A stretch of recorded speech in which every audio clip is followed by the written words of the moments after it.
Welcome to another episode of On Patrol with the Suffolk County PBA. I'm CJ Hunter, the treasurer of the PBA. I'm Tanner Brandemar, the Sergeant at Arms of the PBA. And today we're excited to have Jim Mazzarella on with us. Jim is one of the Suffolk County legislators representing the 3rd District. Thanks for joining us, Jim. Thank you. Thank you for having me. So you've been a lifelong resident of Suffolk County, right? You grew up over in your district where you're representing now.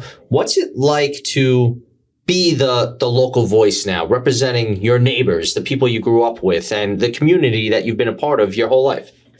So, I think, being a person who's lived there your entire life, born and raised in Shirley, right after getting married, my wife from Mastic Beach. We were fortunate in that her aunt, who owned the bungalow, said, "Hey, put your heads down here for a while until you save some money." So we spent a year or so in a little bungalow on Mastic Beach till we raised enough money to have a down payment, and moved into Moriches, and that was 30 years ago. But it, exposed me to really every part of the district, from the Tri-Hamlet area to the Moriches. So I have roots in a lot of different areas of my district. And I think that's priceless because you know the district because you've lived in different parts of the district. You've never left the district, and it really helps you to know all the corners, all the issues, and to be quite honest with you, all the people. Right. Yeah. Yeah. So being a lifelong resident over there and being so, entrenched in the community, you became part of a lot of the local organizations, the Rotary Club. I know you volunteered with some of the other local groups over there before you actually became an elected legislator. Do you feel like your community involvement was just something that was kind of natural because you were so just involved with your neighbors, or was it something that kind of just fell into place along the way? I think it's probably a little both. I was always a community-minded individual. I mean, right from high school, I was, part of student government and my class president, and went away to college. Moved back home a few years after graduating. I spent some time in New Jersey working on the docks, loading container ships. I went to Maritime College. But immediately after moving home and taking a job there, my civic itches started up again, and immediately got involved once I moved to Moriches in my homeowners association. Got on the board, became president. I probably spent about 15 years doing that. Meantime, naturally, as a Catholic boy, I joined the Knights of Columbus. I got involved in Rotary Club, and then I was asked to take someone's spot who was leaving the library board. So it was a natural progression. Went on a library board, spent about 5 years as a board member, following 5 years as the president, which was really great experience in getting to know your community's needs as far as literacy and other programming goes. And then again, spending that time with the Rotary Club and the Knights of Columbus, you get to know the different other needs of your community as well. So yes, that along with, my day job, which at the time and continues to be a union representative for Local 342, a Long Island Public Service employees. We represent municipal workers, public workers, just like yourselves. Working for the needs of blue-collar public employees, along with my, civic actions, I think it was like a natural fit. I never went out looking to become an elected official. It actually came to me. If you remember at the time, Rudy Sunderman resigned to take a job with the county. He was now a commissioner of Frez. and there was an opening, and I think that, the folks in the party took a look at my my civic work. I work with the union, and my name was one of the names that popped up. Jim, before we talk about some of your union work, it must just be such like a surreal thing for you. I mean, it's really full circle too. You growing up in this area, maybe leaving the area. I know you went to Maritime College, correct? Yes. And now you're coming back to an area, and I imagine over the course of when you were a kid to where you are now, to see the change in the communities over there, and now you really are. I don't know if this resonates with you, but it seems like you're so involved in the community and in little ways here and there, but you're very involved in the community. Just the change in where the community is now from where it was back then. And quite frankly, you're in a big spot now, and there's so much growth still to be had in that Shirley Mastic area. I think that you're such a huge part of that. Can you just explain how important that is to you maybe, and how maybe you look at that? Yeah. So, again, I think it's important to have your heart in your job, right? And it's natural for me because my heart is there. I've been there my whole life, and sometimes you have these aha moments. And so, homecoming day, William Floyd High School, right? I played football there. Back in the 80s. What position? I was an offensive guard. Okay. Yeah. And so being able to actually walk back out on homecoming day as an elected official with the administration of the school, with the board members, and know that you started there and now you're in a position to really help the community, to help the school. Nationally, when I was there, they didn't have a stadium with a turf field. We were on some muddy grass field, with crooked goalposts at the time. But again, like I said, an aha moment. You're looking out at the crowd, and and those folks are there because they love that school district. They love that area. There's a lot of pride there, yeah. And again, and I think that's just a part, of the connection. And maybe what you're doing has an impact on that generation too, because maybe the next Jim Mazzarella is sitting there or on the field during that game. Maybe they see you, and maybe you impact their life, seeing the changes that you made in the community that matters to you. Lots of truth to that. And any opportunity I get to participate in school activities or awards or anything they do, and when the school calls, I answer that call. And it's not just for William Floyd. I mean, I think, all the schools. I mean, we do the Legislative Day over in Longwood. We have a big Veterans Day celebration in Center Moriches. Eastport South Manor does a really big career day. I think it's important to avail yourselves to the youth and let them know, you're a regular person just like they are. You went to high school just like they did. And sometimes the advice and the guidance you can give them is something that they may take with them into college and then think about coming back to their own communities and serving. Well, that's so important. And I know you're on the Education and Diversity Committee, correct? And yes. And how that must be an extremely important committee, because that affects the youth, the next generation of people that are going to be working these jobs and keeping these communities going. That's a very important committee.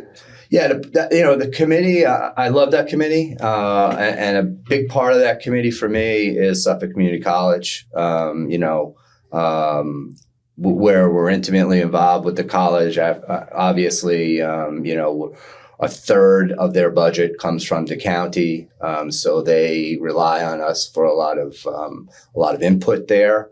I'll just give the college a shout out. It's really a gem here in Suffolk County.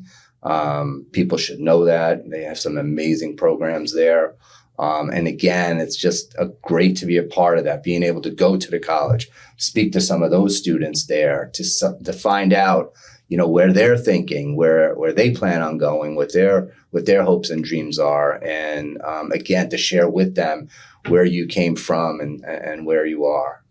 Yeah, I think it's great that you have such exposure to the youth of Suffolk County, because in an age like we're living in now, where there's sound bites everywhere, the attention spans have definitely been drawn back, where a lot of people get most of their information from 30-second TikTok clips and social media posts, where they might only be getting a piece of a story, but they might think that they have all the information they need to form an opinion on something.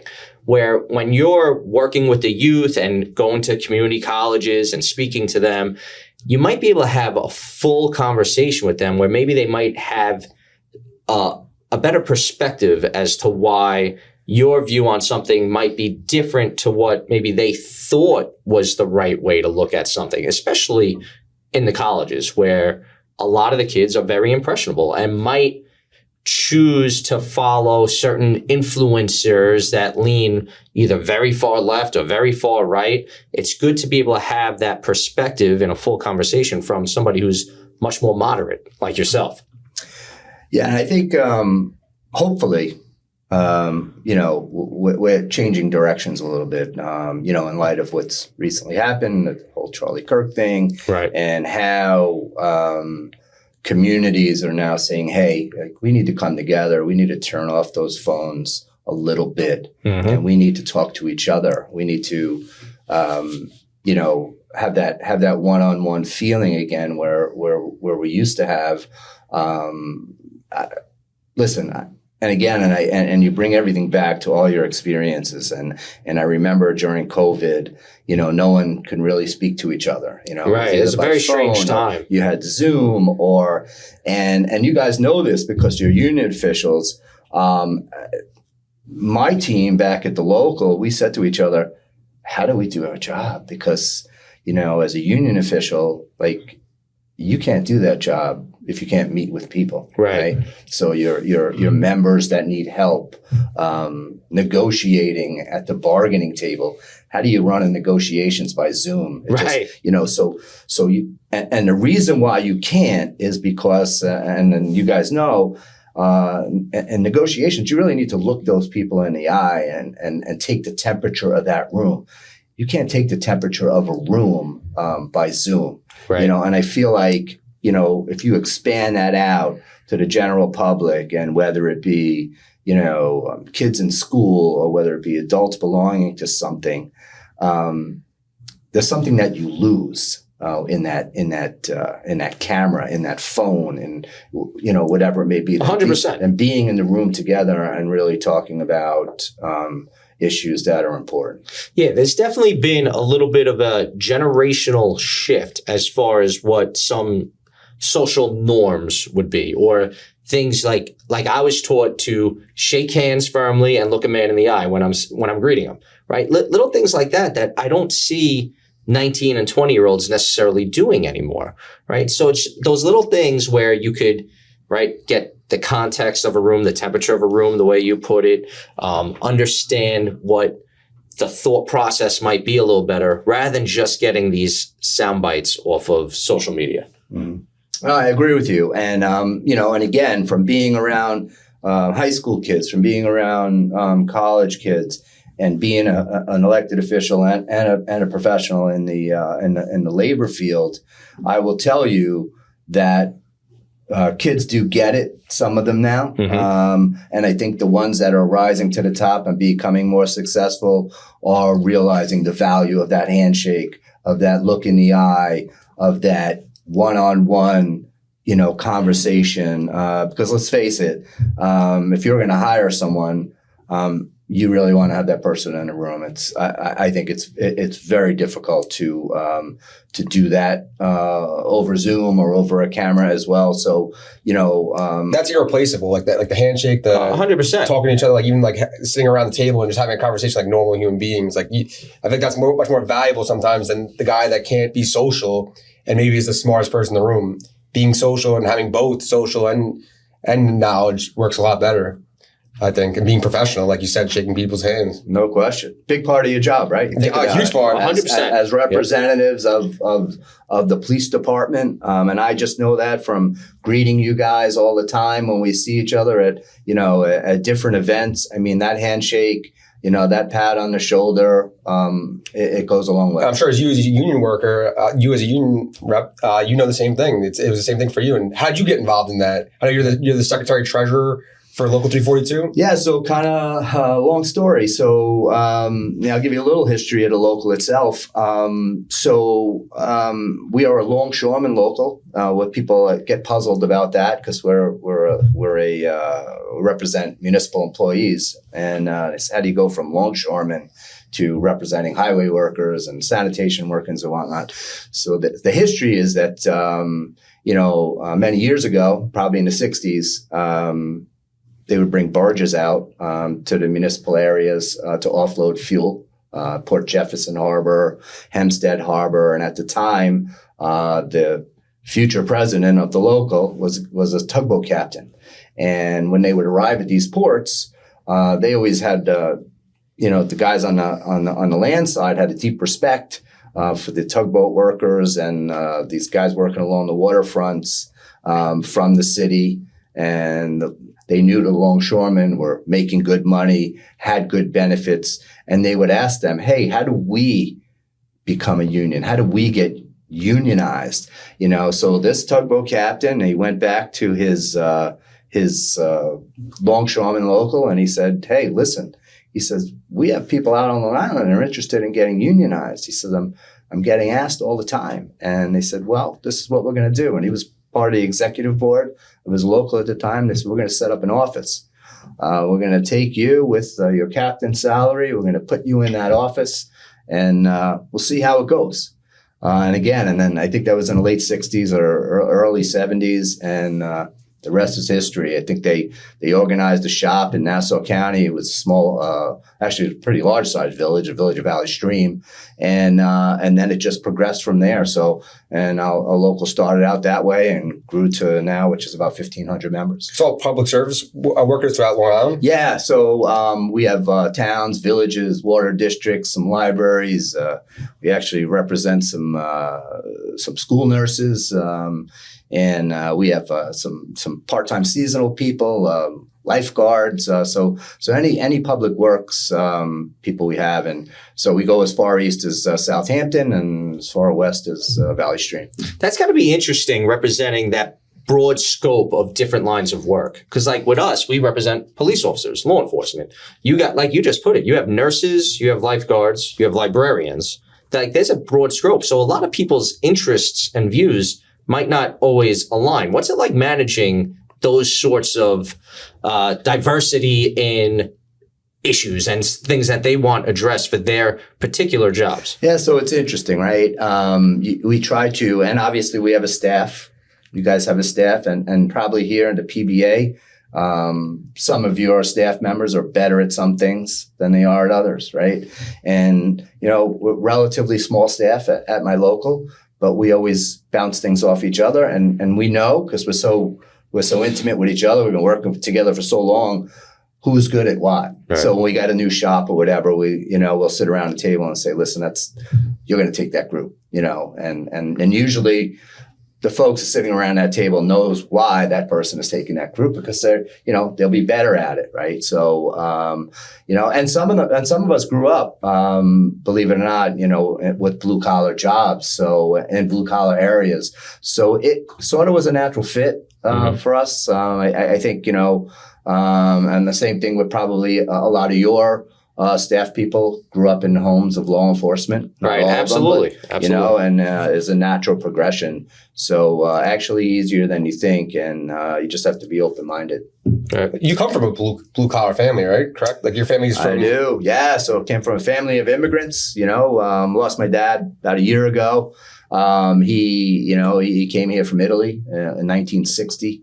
Didn't speak the language. I think his first job was in the supermarket. And then he got hired at Brookhaven Lab. So he worked supermarket job and Brookhaven Lab for a long time, working two jobs. And I know at that time that was not unusual. There was a lot of people worked two jobs. And so he did that for a while and until he could just work the one job at Brookhaven Lab, which he spent almost 30 years there as a inventory specialist, just basically going around and, counting equipment and whatnot. Again, union member. There were IBEW people there at Brookhaven Lab. My mom, she took a job at OTB later in our lives. She was a Teamster. Again, OTB is pretty blue collar, as you can imagine, as well. My mom had, her parents were immigrants from Italy as well. So always had a strong base of, the importance of family, and then naturally the importance of, being a citizen in this country. To my dad, that was everything.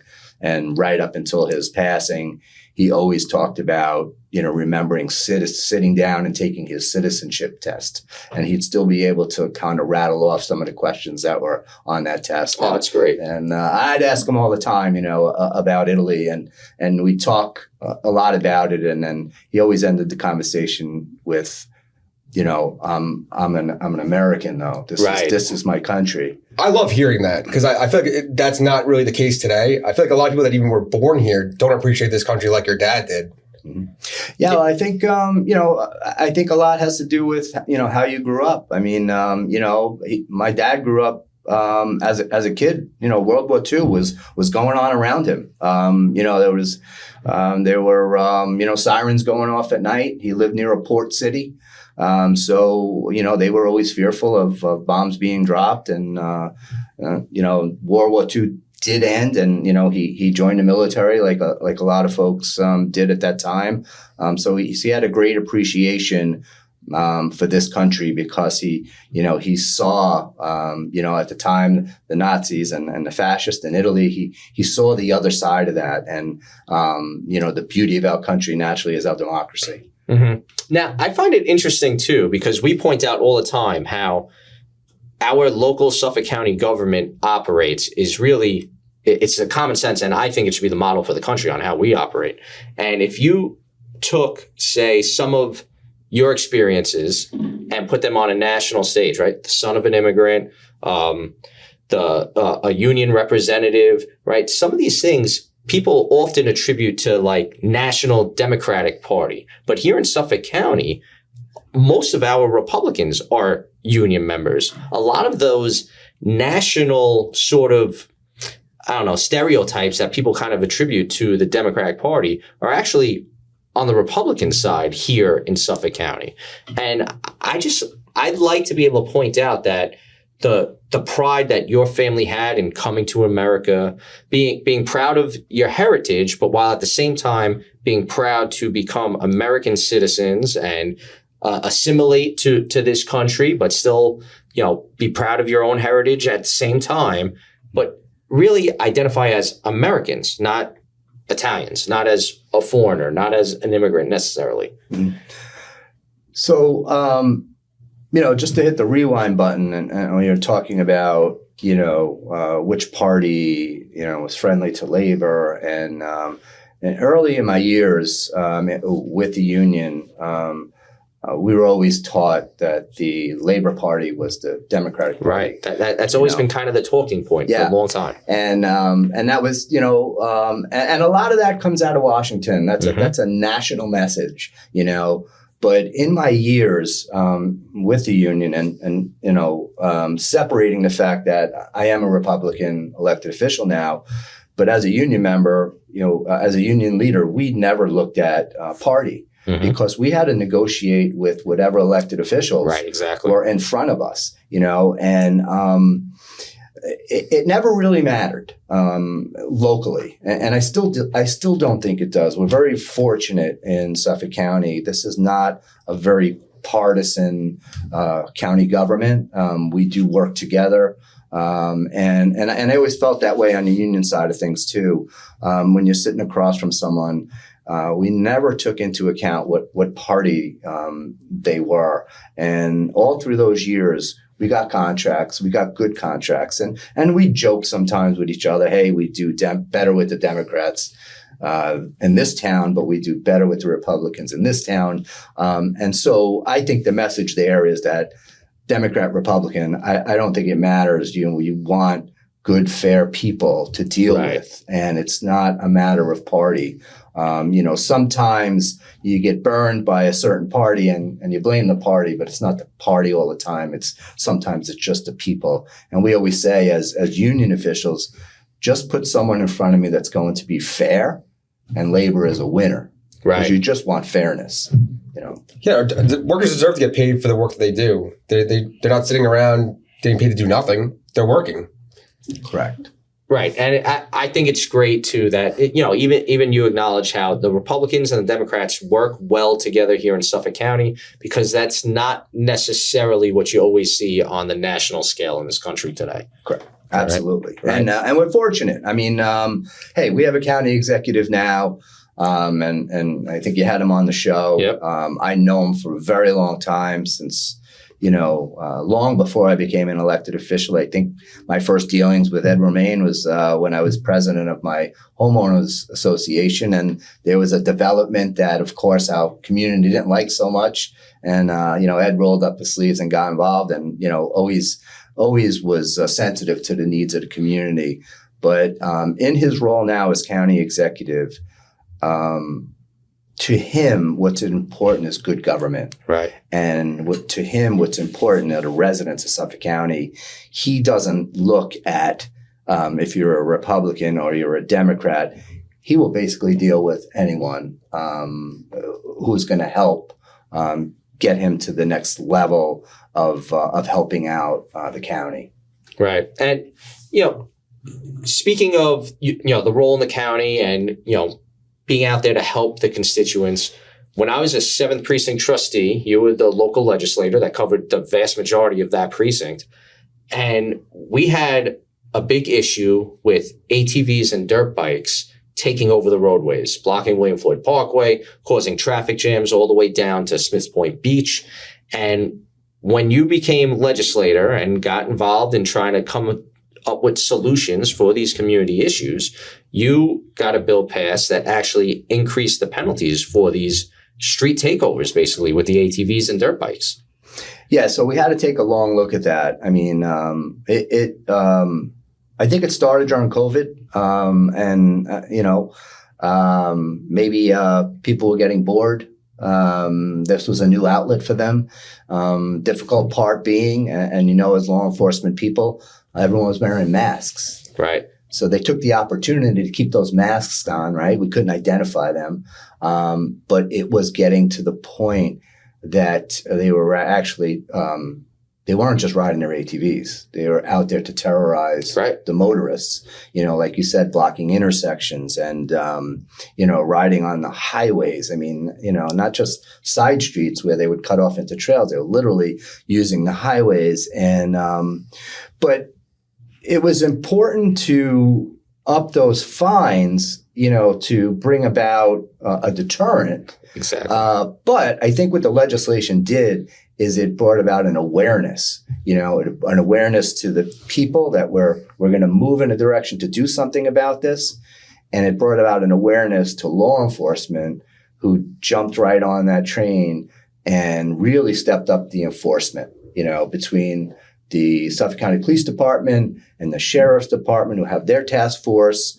And I was just talking about this, believe it or not, I think it was yesterday, to Newsday.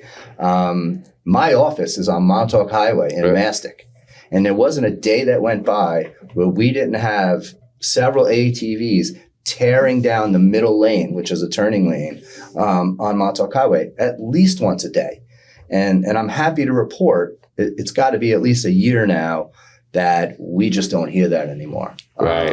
And that's that's a testament to the police department, to the sheriff's department, who've gone out, who've done the hard work of doing that enforcement. Because as you know, it's not easy to pursue these ATVs, right? So you had to use some very good police work and deploy these tactics so that people didn't get hurt on the roads. But yet you needed to figure out how to impound these things, how to stop this. And again, I'm proud to say that I think that's a problem that we've tackled. Is it 100%? No.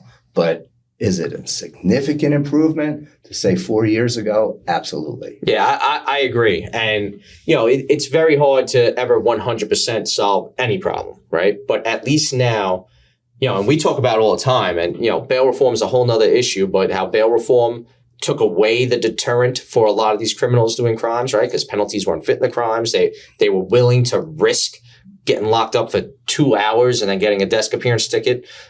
This created a deterrent because people didn't want their ATVs confiscated and impounded. They don't want to lose that, $5,000 machine that they're riding on or whatever the value of it is. And they don't want to be stuck paying the tickets that go along with it too, besides having to give up that ATV. Mm-hmm. So having real deterrents are real solutions to problems. And I know that when I was in the 7th precinct, it seemed like once this bill passed and we had a little more tools at our disposal, it seemed like almost every day there was a new dirt bike or ATV getting confiscated from somewhere because kids were literally shutting down William Floyd Parkway, shutting down Montauk Highway. And this was affecting the residents big time because whether you're on your way to school, on your way to work, on your way to pick up your kids from some function, you don't want your 12-year-old kid being stuck waiting for you for a half hour because a bunch of teenagers were shutting down William Floyd Parkway. Right. So this is something that maybe, some of the younger residents of Suffolk County don't see as such a big deal. But once you have families and once you have schedules and responsibilities, when you're caught in one of these street shutdowns, it is a big deal. And in a bubble, maybe it doesn't sound that dangerous or it hinders public safety that much, but it really did. These people were driving in and out of traffic. They were putting the other motorists on the road in danger. They were putting themselves in danger. They were putting the cops in danger. But most importantly, they were putting the children in danger. You see them go up and down the residential roads too, with disregard to anybody running on the roads, the young kids. You can run them over easily. They have no regard for the rule of the road. Right. Absolutely. And again, CJ, you mentioned it when we talk about deterrent. I firmly believe that this issue has really been taken care of due to a deterrent. Okay, so we have higher penalties, an easier way to impound these machines. But again, you can't have any of that without enforcement. Right. And, the police department, sheriff's department, stepped up and did their job. And, and you can see that now, talk about street takeovers, right? We went from ATVs to these guys and these souped up cars. The race cars, right? Because those 16-year-olds from 5 years ago are now 21 years old with a car. Yeah. So, and how did we solve that? Same way, right? Pass some legislation. Legislation is great. Without enforcement, it's nothing. So we passed the legislation.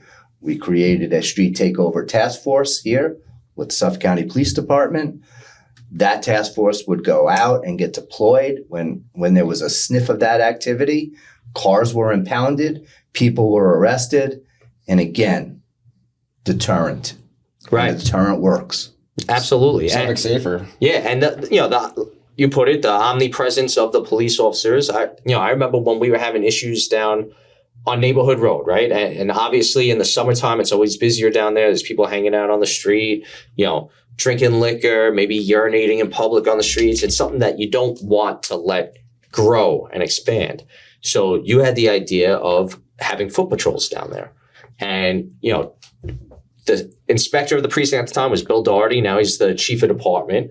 I was the trustee of the building at the time, and the three of us spoke a little bit about it on how to address some of these quality of life issues down there. And you brought up the idea of foot patrols, and the members of the precinct bought into it right away. Within a week, the guys wanted that post. They wanted to be down there, walk around, you interact with the community, the people that have legitimate purposes down there, but you address those issues of the drug deals going on in the corner by the gas station and the people urinating behind the library, right? You address these issues so that those law-abiding citizens down there that live near Neighborhood Road or travel along Neighborhood Road don't have to fear for their safety while they're down there. Yeah.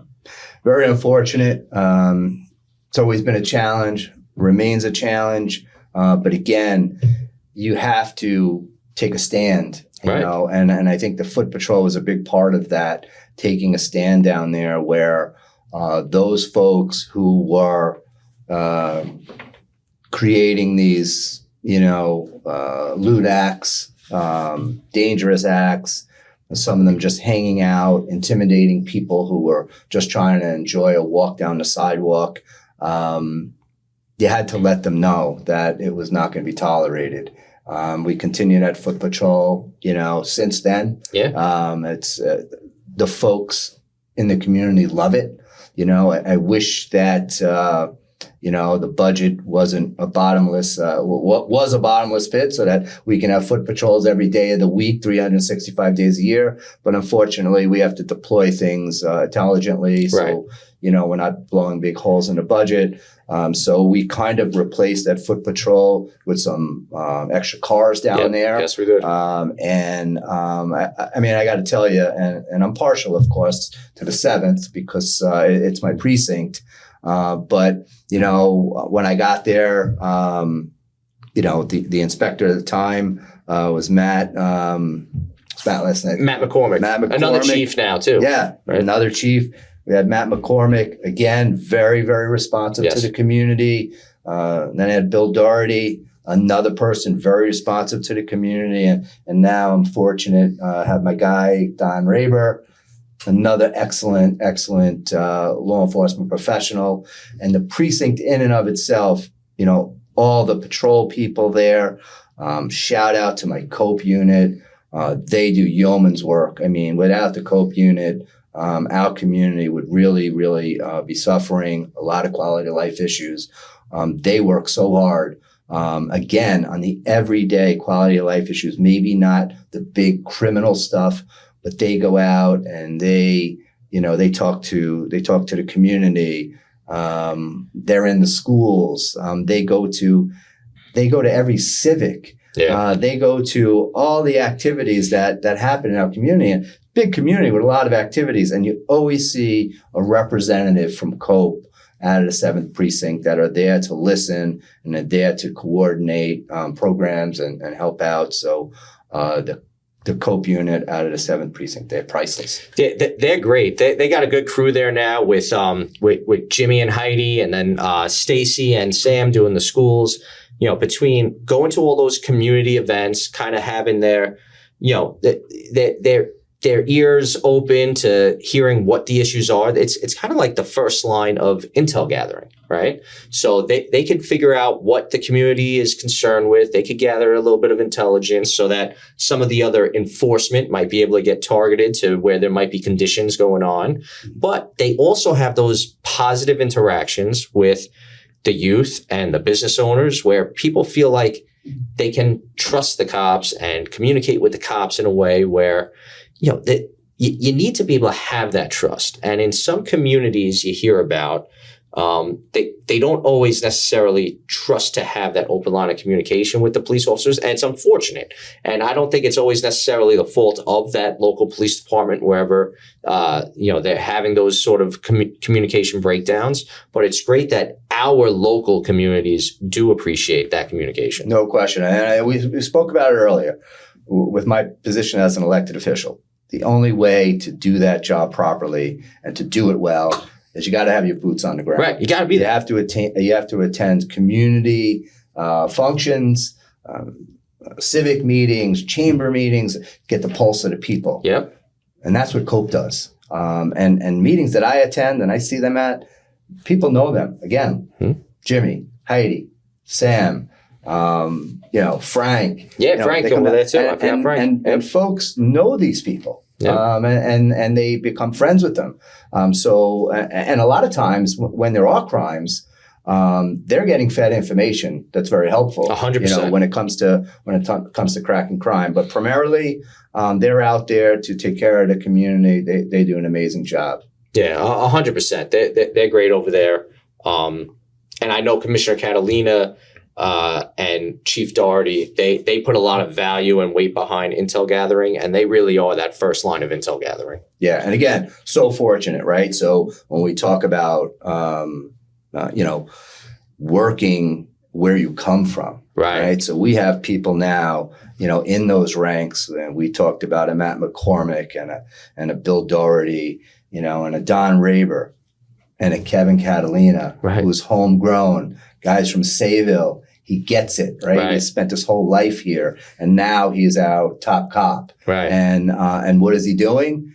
He's talking to his staff and his community and finding out what are the important things to the community, how to make them feel more safe, and what tools and resources to deploy. And the police department has become very responsive. Yeah. Again, we talked about the ATV stuff. We talked about the street takeover task force. And now with all the aggressive driving going on, we've beefed up our ranks on highway patrol. We brought back ShotSpotter to respond to, again, a lot of random nonsense of shootings. In my district, we used to hear it all the time. Someone would shoot into a side of a car or into the side of a house just to send a message or just to be a jerk sometimes. And now with ShotSpotter, the ability and that technology to get that patrol car, because that message is being sent right to the patrol car rather than through the network where it used to years ago, that increase and that improvement in technology has enabled, again, a response. Right. And we go right back to what we were talking about, right? Deterrent.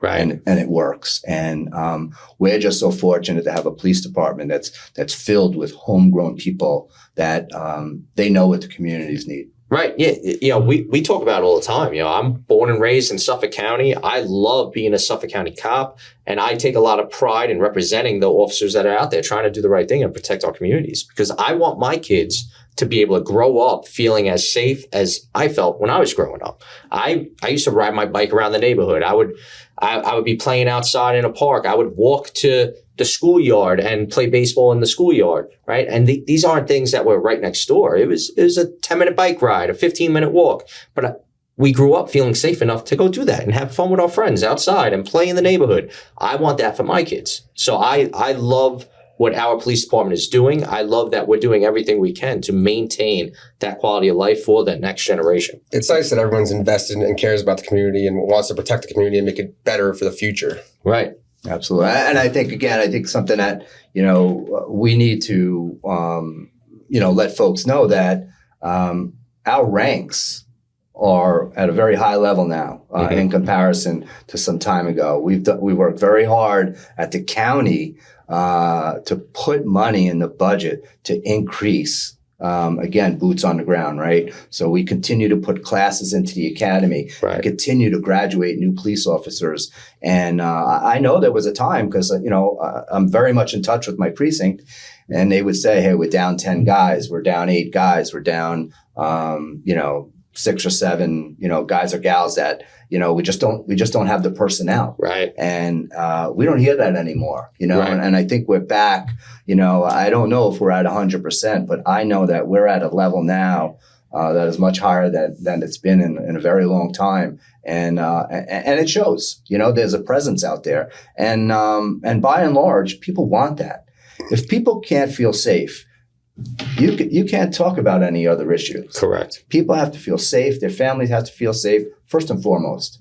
Yeah, correct. And right now, the current administration with County Executive Romaine and the current legislature, you guys have given the police department the funding and the tools we need to properly police the county, right? So here, we're seeing the results of proper funding, where in other places, they're seeing the results of defunding. Right. And crime is through the roof. People don't feel safe. A lot of people avoid traveling through New York City now.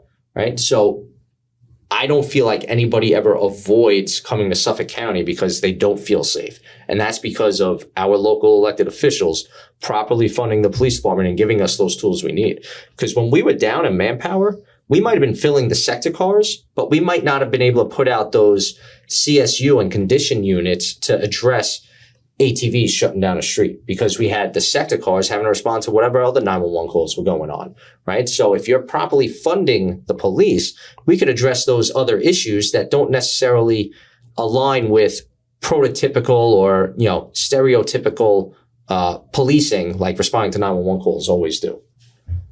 Absolutely correct. I mean, I think we're in a good spot now. And again, new police commissioner, doing a fantastic job. Yep.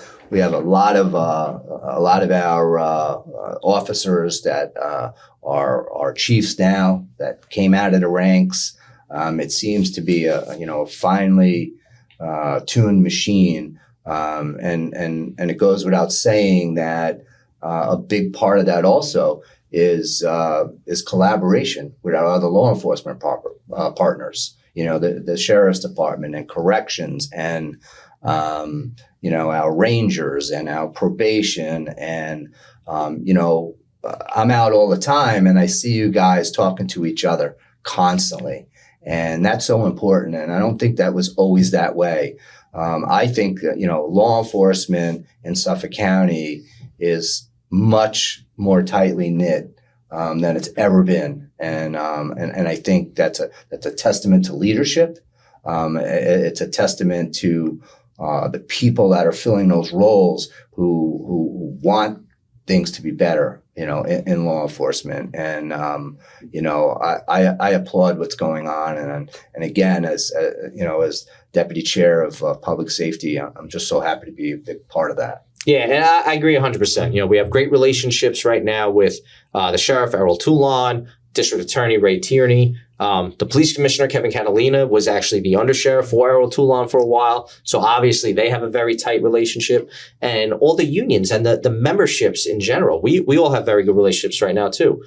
We work very closely with probation and Matt Porter, Lou Viscusi and Tommy Bavona. We see them almost a daily basis. So I think the relationships are strong right now, and it definitely does benefit everybody in Suffolk County. Absolutely. One of the things I want to touch on too, that doesn't necessarily sound like a public safety issue, but it was a very hot topic issue within your district, is the sewer project and the Forge River watershed project that you kind of got off the ground and moving to help develop your legislative district and help the residents there with all the waste and the water issues that they were having, because a lot of it is beach communities. So, listen, I'm the benefactor of so much work that was done for probably 15 years before I even arrived on the scene. I was fortunate and happy to be shepherding this project, but there's so many people that put so much into that effort, in the funding of it and the lobbying to get that funding. But we're here. The project is up and running. Plant was built. All the pipes were put in the ground. We are basically at a standpoint now. We're sewering 2,000 houses, and we're probably approaching about the halfway point of having those houses actually hooked up and sending flow back to the plant. And then we're going to sewer our business corridor in Shirley and Mastic, and that will bring about a revitalization, because there'll be businesses that want to come in there that could never come in there before. So there's a twofold benefit there. And then you just talk about the environment, all that nitrogen load that was going right into the Forge River, that we're now, going to be sending that waste back, to a plant that's going to clean that water and then release it back into our aquifer. So we retain, our drinking water as well.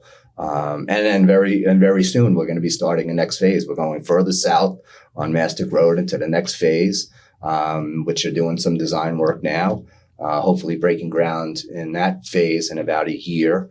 And once that phase is complete, we'll literally talk about the watershed.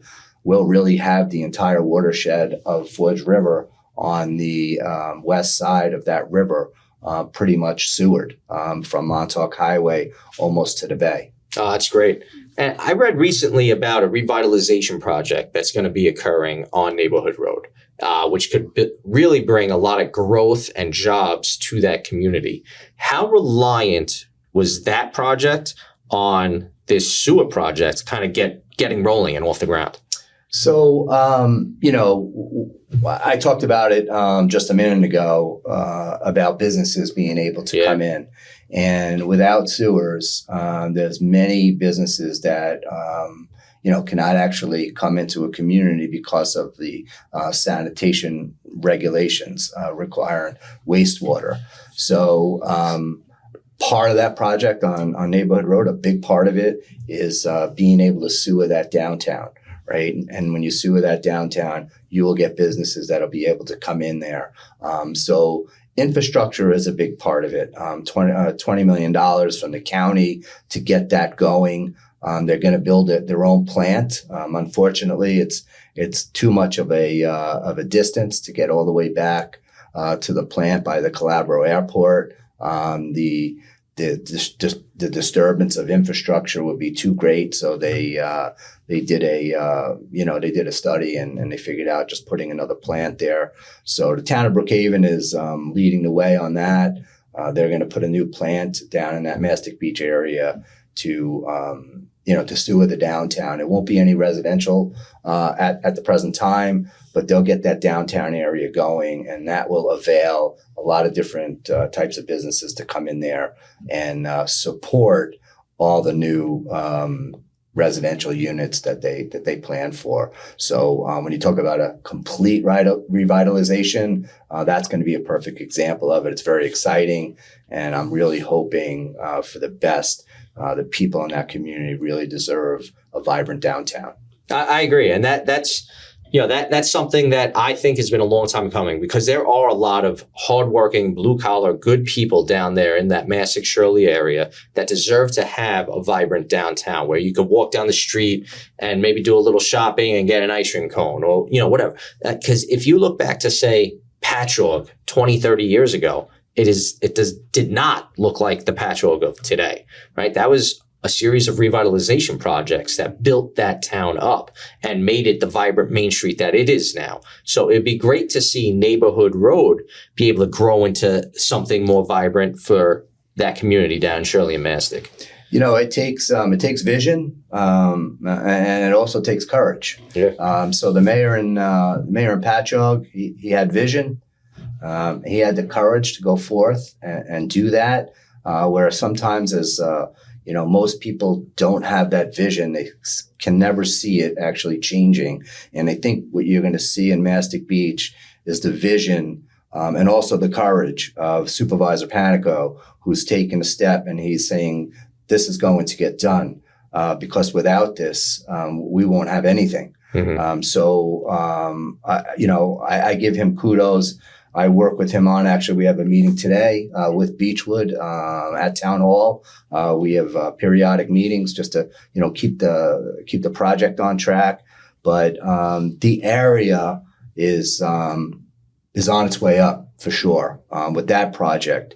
We're going to have a new Smith Point Bridge, breaking ground on the bridge next year, a much bigger it's a suspension bridge. It's going to have an area for pedestrians, for bicycles. It's just going to be much more usable. We're going to get rid of that old drawbridge that, it's served its time and then some.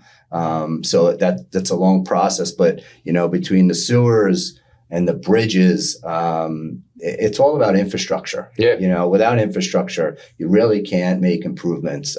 It's tough on the community, though. The infrastructure, when we do paving projects and we do these sewer projects and drainage projects and now a bridge project, our community has totally had to put up with a lot of constructions over the last couple of years. But we know that at the end of the day, it's going to benefit that community. And, I think you're going to see, big things happening down there in the future. Yeah, the ends are going to justify the means. Because if you look at that Shirley, Massac Beach area, it's beachfront property. It's a beachfront community, right? It should be a beautiful, high sought after area to live. And I think this Neighborhood Road project and all the infrastructure work that you're doing, I think the ends will justify the means. Absolutely. And again, you've had people that have been living down there for decades. They really want to see this happen. They're so engaged in their community, engaged in the environment. We're doing tons of environmental projects down there, living shorelines. We're rehabbing habitats that are close to the waterfront. Yeah, it's gorgeous to nature bring over back, there. To bring back our native plants and to create more coastal resiliency down there. So all these things are happening at the same time. And again, requires a lot of work, a lot of foresight. We're very fortunate. The county has done a great job.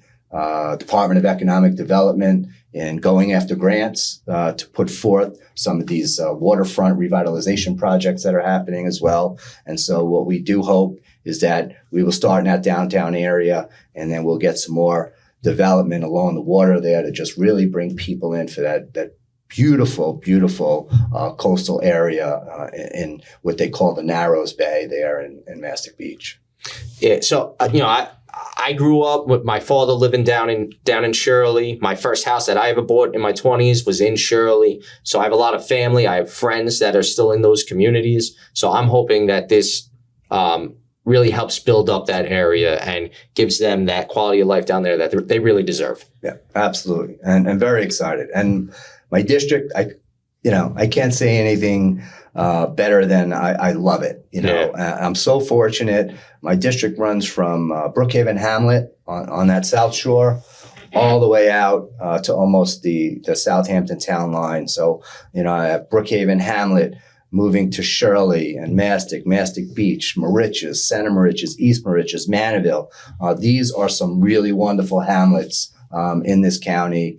I couldn't be happier to represent that area. And again, big things are happening out in that neck of the woods. That's awesome. Yeah, that's great. So one last thing I just want to touch on, because we've spoken a lot about the importance of the local voice and being in touch with your community.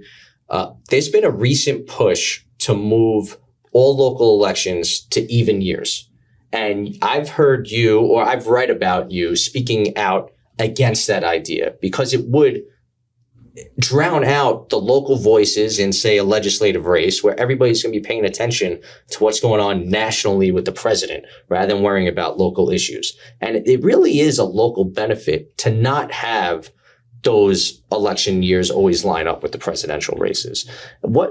Have you heard any more development on what's happening with that? Do you want to speak openly and publicly about that here? Because I know I have read some of your statements. Yeah, well, it's it's unfortunate that the law has been changed as of now.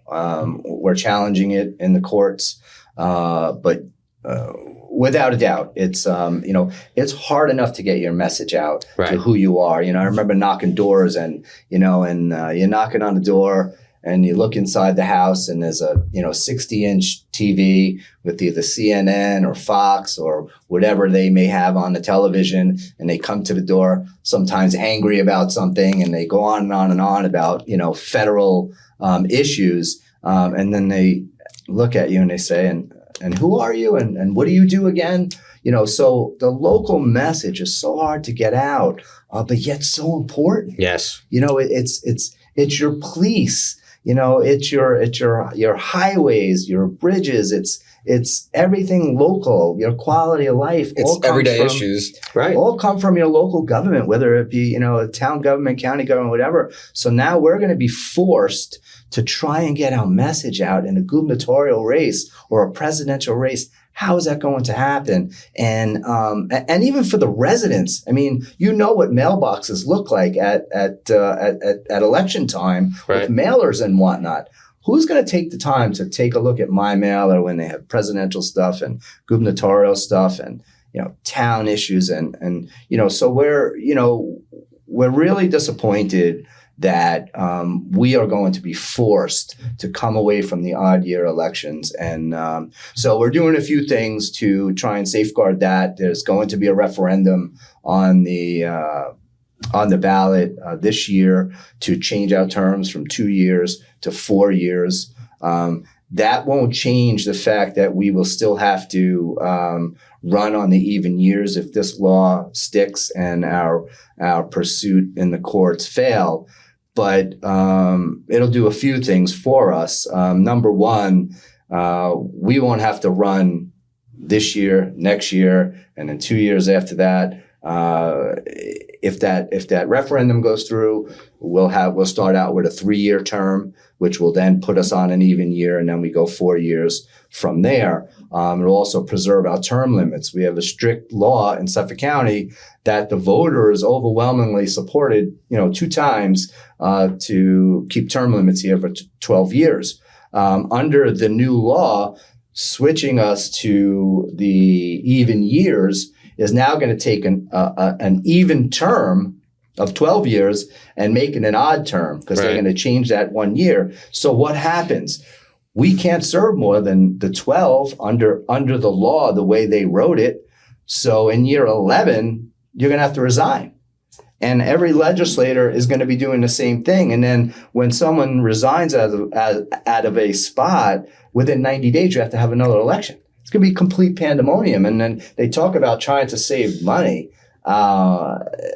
It's going to be chaos, unfortunately. I feel like the Democrats have sold this as an opportunity to save money and to get more voters out for elections that they normally don't come out to. I really feel like this law disenfranchises voters, though. It really does. Because now, instead of being involved every year where you're going to the polls and you have to be very engaged with what's going on in the community and you're voting on different distinct things each year, you're now every other year you're going to vote on things that don't even have to do with one another. It's not state and federal. It's the local stuff that has nothing really to do with the state and federal elections. Yeah. And there was just a big story in Newsday, I think it was yesterday, about the fact that voters have become disenfranchised, and the article explained, the loss in membership in the Democratic Party and the gains that the Republican Party made. But the other big point of it was that there were big gains in blanks where people wanted to become unaffiliated with a party. And what does that tell you? People are becoming disenfranchised. And I think gamesmanship like this, forcing us onto an even year, is a big part of that. That's party politics. I don't think people like that. They want it to be run in a fair way, and it doesn't seem like it's being run in a fair way. No, and if you're saying you're not getting the participation in the odd years, and the party is complaining about that, well, I'm sorry. Work harder as a party to get people out to the polls. Right. I know we work very hard. The Republican Party here in Suffolk County and Brookhaven, where I'm from, is probably the hardest working party anywhere in this state, and you can take that to the bank. Our leader, Jesse Garcia. He is a guy that's on it 24/7, never stops working, always trying to get more people involved in the process. And getting more people involved in the process, what does that do? That just brings more people to the polls. He's done an amazing job. You can see by the leadership change in Suffolk County, has gone from Democrat now to majority Republican, and continues every year to take more seats. And again, that's just through hard work and communication. And I think that really is what politics is about, getting your message out. And to do this, to really stymie our communication, I just think it's just really the wrong thing to do. It's wrong for the people. And that's really the most important thing of the people. It's wrong for the people. Chairman Jesse Garcia has done a tremendous job. I think that he was on here a couple weeks ago with us too, and he was talking about getting his message out there. So he's done a tremendous job, as has his candidates. On that note, I feel like we've spent a lot of time here and we talked a lot about great topics. What does the future hold for your district, and what does the future hold for you, legislator? Why don't you share that with us? So, I never like to think too far ahead, right? So we have an election coming up in a matter of weeks. I'm focused on that. I want to support the party. I want to support my district in particular. And I'm working hard right now to get past Election Day. Once we head into a new year, I'll be looking forward to some new committees, maybe some new leadership spots within those committees. Hopefully we'll have some new people aboard. We are going to have definitely new people aboard. We have 2 legislators that are going out. Rob Trotta and Kevin McCaffrey are both term limited. So we're going to have 2 new people there. And we have some challenges in this particular election. I think there's going to be some close races and probably 2 or 3 different spots around the county. So I look forward to the challenges, and I look forward to the changes that are going to come about in January. Yeah, Jim, thanks for joining us today. I really appreciate your insight on a lot of the local issues and the importance of keeping that local voice as loud as possible. I appreciate it. I appreciate you, creating this podcast to get the word out to people about law enforcement, to get the word out to people about what we're doing as elected officials, and most importantly, to get the word out to the partnership we have here in Suffolk County with law enforcement. Well, we hope to keep it going. Thanks for joining us. Thank you, Jim. All right, guys. Appreciate it. Appreciate it. All right.